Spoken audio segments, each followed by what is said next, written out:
Okay, so for the last 10 days, I've become a literal walking piece of glucose. Let me explain that one. I've been binge eating more ice cream than ever before, drinking excessive amounts of alcohol, and basically doing everything in my power to have the best holiday possible. And in all fairness, I did have the best time possible. You know what didn't though? My health. Thankfully, however, this isn't my first rodeo, so I've actually got a plan later in this video to get myself back on track and turn the glucose into gains. November 27th, 2021. Well, this is 110 kg fat me. I'm voiceovering it because at that point in time I had a video idea to lose a mere 10 kg over 6 months. I'm now here nearly a year later, so obviously what I was saying in that video wasn't important. Anyways, losing 10 kg over 6 months did seem ambitious to me at the time, and I honestly had little hope that I'd be able to pull it off. Regardless though, I still put my blood, sweat and tears into it. For the next 5 months, I played every card that I could think of to start shedding fat. I hit the gym daily, cut down on how much and what food I ate, and started going for walks every single day. And I really do wish I could sit here now and tell you all how easy this was, and it was such an easy journey to get on track and, you know, start losing weight, but the reality is I hit some brick walls. After no more than 30 days of living my new lifestyle, my days at the gym went from 7 a week to maybe 2, my daily walks became every other day, and my food habits started to creep back in again too. Thankfully, however, like a literal angel from heaven, my friend Tom decided it was a good time to move down south and actually help kick my ass back into gear. Not only did I start back into everything again, I now had a bit of friendly competition too, which I think is what really helped me here. We jammed some intense games of basketball, lifted hella weights, and hit cardio often too. The daily walks changed from a flat stroll to a 100 vertical meter hill, and I was also introduced to the concept of intermittent fasting. Basically, as it was explained to me, you can eat between midday and 8 PM or some other set time, and any time out of that you cannot eat. Like, it's fasting for a reason. Anyways, it did spark my interest at the time, but I decided not to hop onto that train just yet. At this point in time, I weighed around 100 kg, which was a pretty big feat for me, as it meant I'd smashed my 10 kg over 6 month goal.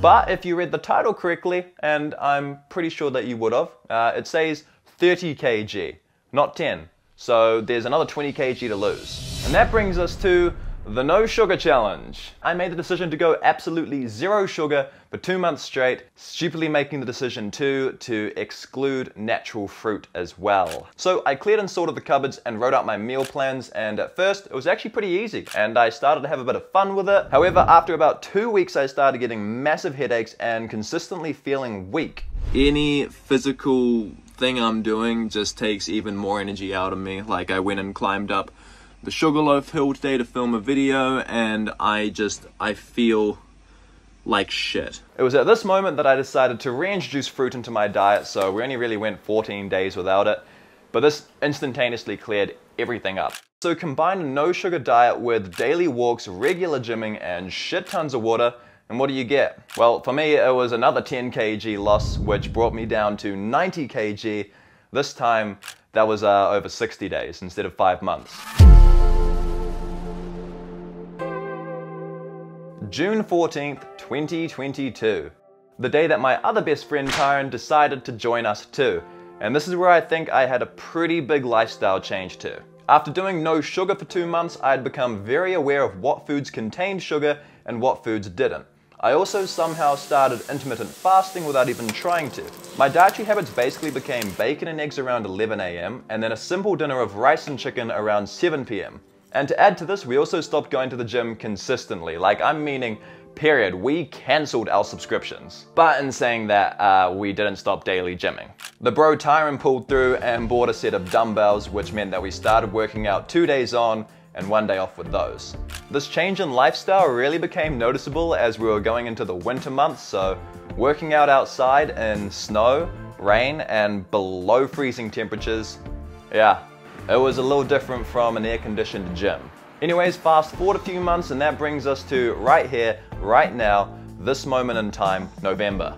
It's been just over 11 months since I started this whole better health journey, and I now weigh 82 to 83 kg, depending on you know, how much food I eat during the day. So that makes my total weight loss about 27 to 28 kg, and as much as I wish I could say I am stoked, I am happy, but I'm just not where I want to be. And that brings us right back to the start of the video where I said I had a plan to turn the glucose into gains. And I know that's hella cliche, I'll stop saying that now. But the point being here, we're gonna make some changes. And that starts now. First up, I need to buy a scale. Next up, I need to write out a meal plan, fitness plan, and a few rules. The rules I'm going with is no eating takeout, drink water only, and try to spread my meals out across the day so that the cravings are less. And finally, I want to set my goals for the next 90 days of where I want to be going into 2023. So for that, I want to cut my weight down to 77 kg, and along with that, I want to actually be able to see my abs for the first time in my life. So that is my goal going into 2023. Thank you for watching. Let's fucking get this.